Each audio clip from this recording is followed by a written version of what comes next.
All right, here with chapter 12 of The Magician's Elephant. The Countess Quintette had discovered that it was a somewhat messy affair to have an elephant in one's ballroom, and so, for matters of delicacy and cleanliness, she engaged the service of a small, extremely unobtrusive man whose job it was to stand behind the elephant, ever at the ready with a bucket and shovel. The little man's back was bent and twisted, and because of this, it was almost impossible for him to lift his face and look directly at anyone or anything. He viewed everything sideways. His name was Bartok Wynn, and before he came to stand perpetually and forever at the rear of the elephant, he had been a stone cutter who labored high atop the city's largest and most magnificent cathedral, working at coaxing gargoyles from stone. Bartok Wynn's gargoyles were well and truly frightening, each different from the others, and each more horrifying than the one that had preceded it. One day in late summer, the summer before the winter, the elephant arrived in Baltis. Bartok Wynn was engaged in the task of bringing to life the most gruesome gargoyle he had yet conceived, when he lost his footing and fell. Because he was so high atop the cathedral, it took him quite a long time to reach the ground. The stone cutter had time to think. What he thought was, I am going to die. This thought was followed by another thought. But I know something. I know something. What is it I know? It came to him then. Ah, yes, I know what I know. Life is funny. That is what I know. And falling through the air, he actually laughed aloud. The people on the street below heard him. They exclaimed over and among themselves, Imagine a man falling to his death and laughing all the while. Bartok Wynn hit the ground, and his broken, bleeding, and unconscious body was borne by his fellow stonecutters through the streets and home to his wife, who between sending for the funeral director and sending for the doctor, finally settled upon the doctor. His back is broken and he cannot survive, the doctor told Bartok Wynn's wife. It is not possible for any man to survive such a fall. That he has lived this long is some miracle that we cannot understand and should only be grateful for. Surely it has some meaning beyond our understanding. Bartok Wynn, who had up to this point been unconscious, made a small sound and took hold of the doctor's great coat and gestured for him to come close. Wait only, said the doctor. Intend, madam.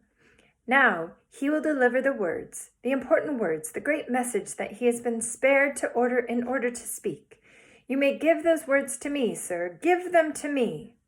And with a flourish, the doctor flung his coat to the side and bent over Bartok's broken body and offered him his ear. He, whispered Bartok Wynn into the doctor's ear. He. What does he say? Said the wife. The doctor stood up. His face was very pale. Your husband has said nothing, he said. Nothing? Said the wife. Bartok tugged again at the doctor's coat. Again the doctor bent and offered his ear, but this time he with markedly less enthusiasm. Hee, laughed Bartok Wynn in the doctor's ear. Hee. The doctor stood up. He straightened his coat. He said nothing, said the wife. She wrung her hands. Madam, said the doctor, he laughs. He has lost his mind.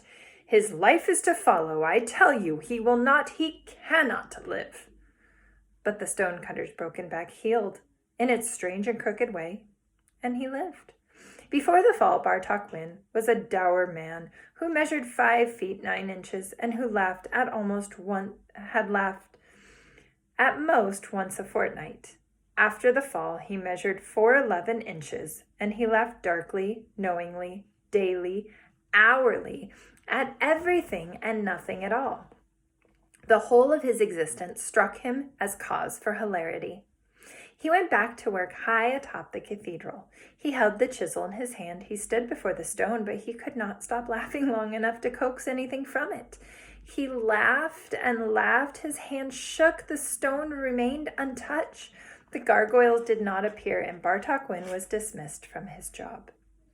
That is how he came in the end, to stand behind the elephant with a bucket and a shovel.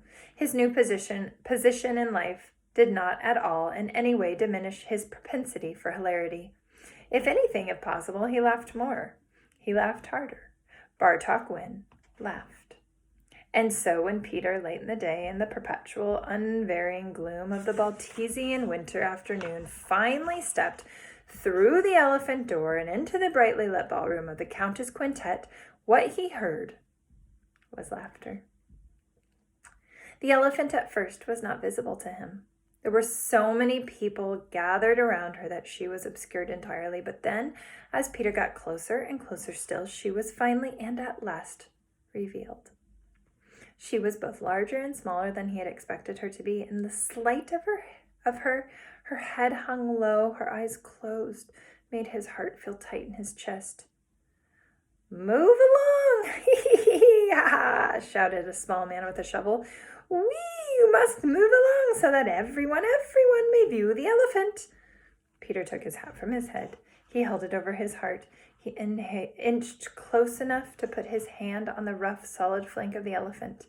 She was moving, swaying from side to side. The warmth of her astonished him. Peter shoved at people surrounding him and managed to get his face up next to her so that he could say what he had come to say, ask what he had come to ask. "Please," he said, "you know where my sister is. Can you tell me?" And then he felt terrible for saying anything at all. She seemed so tired and sad. Was she asleep? "Move along, ha ha, hee hee," shouted the little man. "Please," whispered Peter to the elephant, could it be possible for you to open your eyes? Could you look at me?" The elephant stopped swaying. She held very still. And then after a long moment, she opened her eyes and looked directly at him. She delivered to him a single great despairing glance. And Peter forgot about Adele and his mother and the fortune teller and the old soldier and his father and the battlefields and the lies and the promises and the predictions.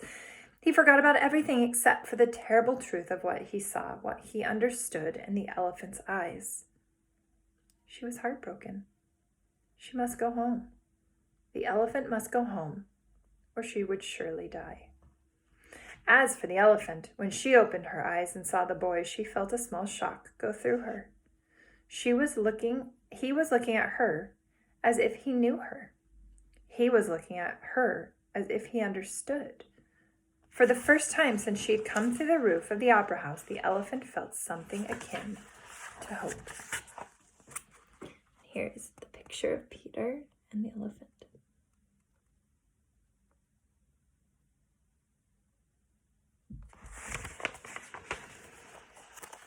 "Don't worry," Peter whispered to her. "I will make sure that they get you home."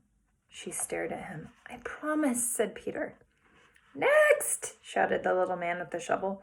You simply must move along. Ha ha ha hee. There are others waiting to see the ha ha ha elephant too." Peter stepped away. He turned, he walked without looking back out of the ballroom of the Countess Quintet, through the elephant door, and into the dark world. He had made a promise to the elephant, but what kind of promise was it?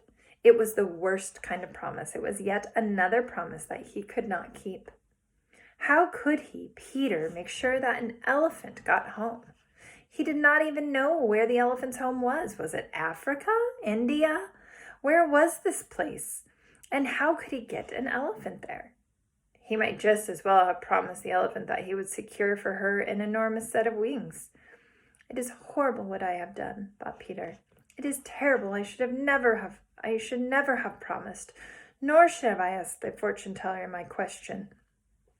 I should not have. No, I should have left things as they were.